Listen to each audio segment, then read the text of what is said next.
ಬಹುಶಃ ಇಡೀ ಜಗತ್ತಿನಲ್ಲಿ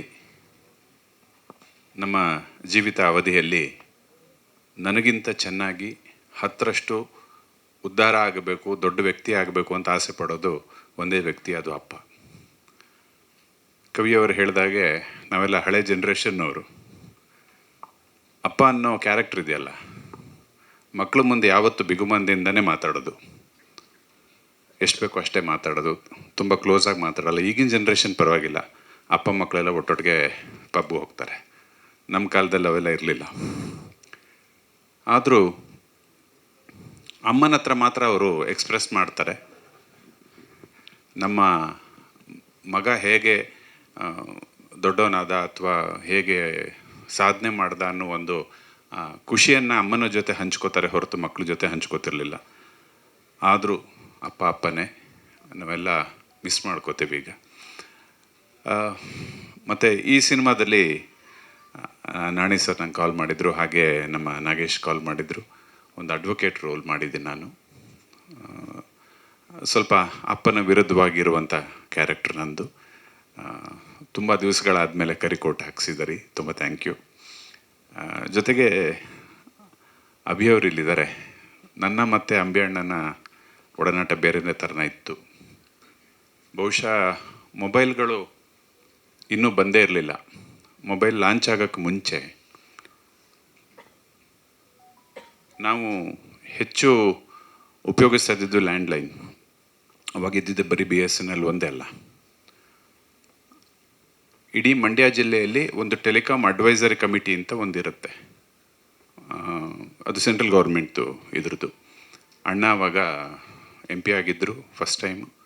ನನ್ನನ್ನು ಒಂದು ಟೆಲಿಕಾಮ್ ಅಡ್ವೈಸರಿ ಕಮಿಟಿಗೆ ಮೆಂಬರ್ ಮಾಡ್ತಾರೆ. ನಾನವಾಗ ನನ್ನ ಕ್ಷೇತ್ರಕ್ಕೋಸ್ಕರ ಪ್ರತಿ ತಿಂಗಳು ನಾನು ಮೀಟಿಂಗ್ ಹೋಗಿ ಅವತ್ತಿನ ಕಾಲಕ್ಕೆ BSNLಗೋಸ್ಕರ ಮತ್ತು ಜನರ ಸಮಸ್ಯೆಗೋಸ್ಕರ ಕೆಲಸ ಮಾಡ್ತಾ ಇದ್ದಿದ್ದು.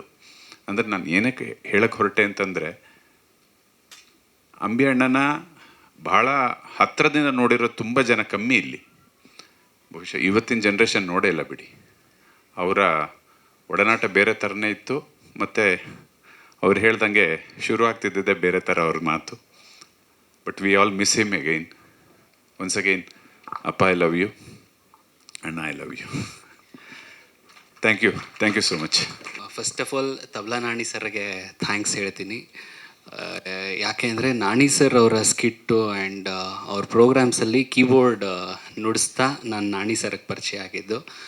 ಆವಾಗ ನಾನು 8th ಸ್ಟ್ಯಾಂಡರ್ಡ್ 9th ಸ್ಟ್ಯಾಂಡರ್ಡ್ ಓದ್ತಾ ಇದ್ದೆ. ಅವಾಗಿಂದ ನಾಣಿ ಸರ್ ಪರಿಚಯ ನನಗೆ.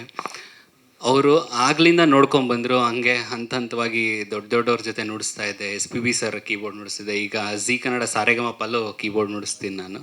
ಈಗ ವಿಜಯ್ ಪ್ರಕಾಶ್ ಸರ್ಗೂ ಕೀಬೋರ್ಡ್ ನುಡಿಸ್ತೀನಿ.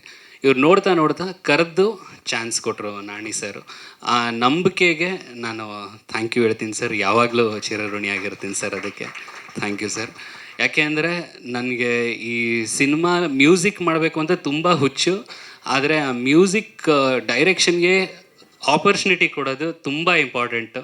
ಆ ಆಪರ್ಚುನಿಟಿ ಕೊಟ್ಟಿದ್ದೀರಾ, ಅದರಿಂದ ಇವತ್ತು ಎಷ್ಟೊಂದು ಸಿನಿಮಾ ಮ್ಯೂಸಿಕ್ ಮಾಡ್ತಿದ್ದೀನಿ sir. Thank you so much sir.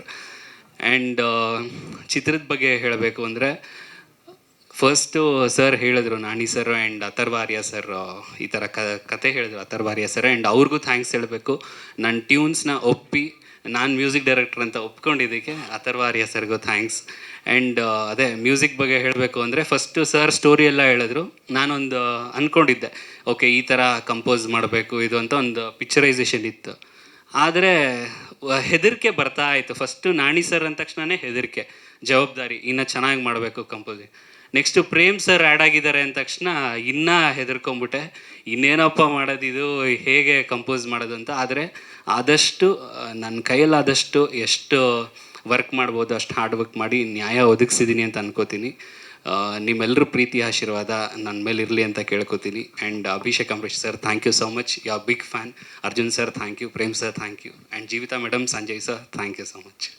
And ಮುಖ್ಯವಾಗಿ ಎಲ್ಲ ಲಿರಿಸಿಸ್ಟ್ಗಳು, Kaviraj sir, K Kalyan sir, Kinnal sir and Nagendra Prasad sir.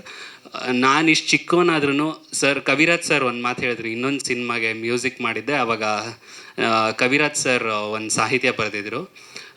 Pallavi ಮಾತ್ರ ಸರ್ ಇನ್ನೊಂದು ಬರಿಬೋದಾ, ಅವ್ರು ಹೇಳಿದ್ರು ಒಂದು ಮಾತು ನನಗೆ, ನಾನು ಅದನ್ನು ಅಳವಡಿಸ್ಕೊಂಡೆ ಅವ್ರು ಹೇಳಾದ್ಮೇಲೆ. ಆಕಾಶ್ ನೋ ಪ್ರಾಬ್ಲಮ್, ಇನ್ನೂ 10 ವರ್ಷನ್ಸ್ ಬರೆಯೋಣ, ತೊಂದರೆ ಇಲ್ಲ ಅಂತ ಹೇಳಿದ್ರು. ಅವಾಗಿಂದ ನಾನು ಅಳವಡಿಸ್ಕೊಂಡಿದ್ದೀನಿ ಸರ್. ಒನ್ಸ್ ಡೈರೆಕ್ಟರ್ ಟ್ಯೂನ್ ಚೆನ್ನಾಗಿಲ್ಲ, ಇಷ್ಟ ಆಗಲಿಲ್ಲ ಅಂದ ತಕ್ಷಣ ಇನ್ನು 10 ವರ್ಷನ್ ಕೊಡೋಕ್ಕೂ ರೆಡಿ ಇರ್ತೀನಿ ಸರ್. ಅದು ನಿಮ್ಮಿಂದ ಕಲ್ತಿದ್ದು.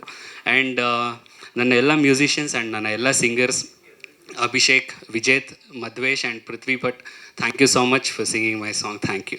ಆ್ಯಂಡ್ ಮಾಸ್ ಮ್ಯೂಸಿಕ್ ಅಡ್ಡ ಲೋಕೇಶ್ ಅವರು ನಮ್ಮ ಜೊತೆಗೆ ಸಹಕಾರ ಕೊಟ್ಟರು. Thank you so much sir. And thank you all. Sir, thank you so much ಬಂದಿದ್ದಕ್ಕೆ. Thank you. ನಿಮ್ಮ ತಂದೆಯನ್ನು ನಿಮ್ಮಲ್ಲಿ ನೋಡ್ತೀವಿ ನಾವೆಲ್ಲ. ನಿಮ್ಮ ಸಪೋರ್ಟ್ಗೆ ಅಂಬರೀಷ್ ಸರ್ ಕೂಡ ಮೊದಲೆಲ್ಲ ಸಪೋರ್ಟ್ ಮಾಡ್ಕೊಂಡು ಬರ್ತೀವಿ ಹೊಸಬರಿಗೆಲ್ಲ, ನೀವು ಅದೇ ಥರ ಸಪೋರ್ಟ್ ಮಾಡ್ತೀರಿ. Thank you.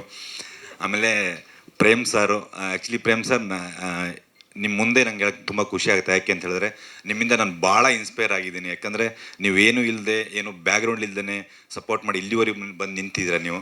ನಿಜವಾಗ್ಲೂ ಇನ್ಸ್ಪೈರ್ ನನಗೆ ನೀವು ಆ್ಯಕ್ಚುಲಿ ನೀವು. Thank you sir, thank you so much ಬಂದಕ್ಕೆ. A P Arjun sir, thank you sir. ನನಗೆ ಎ ಪಿ ಅರ್ಜುನ್ ಸರ್ ಸಿನಿಮಾಗೆ ಬರೋಕ್ಕಿಂತ ಮೊದಲಿಂದ ಎ ಪಿ ಅರ್ಜುನ್ ಸರ್ ಪರಿಚಯ ನನಗೆ. ಥ್ಯಾಂಕ್ ಯು ಸರ್ ಬಂದಿದ್ದಕ್ಕೆ. Kavi sir, thank you so much. ನಿಮ್ಮ ಈ ಹಾಡಲ್ಲಿ ನಾನೇ ಕಾಣಿಸ್ಕೊಂಡಿದ್ದೀನಿ actually. Thank you. Abhi sir ಹೇಳ್ದಂಗೆ ಈ ಹಾಡು ಹೆಂಗೆ ಹಿಟ್ಟಾಯ್ತು, ಈ ಹಾಡು ಕೂಡ ಹಾಗೆ ಹಿಟ್ಟಾಗಲಿ, ನಮ್ಗೆ ಒಳ್ಳೇದಾಗುತ್ತೆ ಅಂತ ಕೇಳ್ಕೊತೀನಿ. Thank you. Again Nani sir ಮತ್ತು Atharva sir, thank you so much sir. ಈ ಸಿನಿಮಾಲಿ ಆ್ಯಕ್ಟ್ ಮಾಡೋಕ್ಕೆ ನನ್ನ ಮೇನ್ ಕಾರಣನೇ ಹೆಂಗೆ ಈ ಸಿನಿಮಾ ಕತೆ ಹೆಂಗಿದೆಯೋ ಅದೇ ಥರ ನಾಣಿ ಸರ್ ನಮ್ಮ ಬಿಗಿನಿಂಗ್ ಡೇಸಿಂದ ಸಪೋರ್ಟ್ ಮಾಡ್ಕೊಂಡು ಬಂದಿದ್ದಾರೆ. ಎಷ್ಟು ಅವ್ರು ಆಲ್ಮೋಸ್ಟ್ ಕೆಲಸ ಮಾಡ್ತಾರೆ ಸಿನಿಮಾ, ನಮಗೂ ಕೆಲಸ ಮಾಡ್ಸಿದ್ದಾರೆ.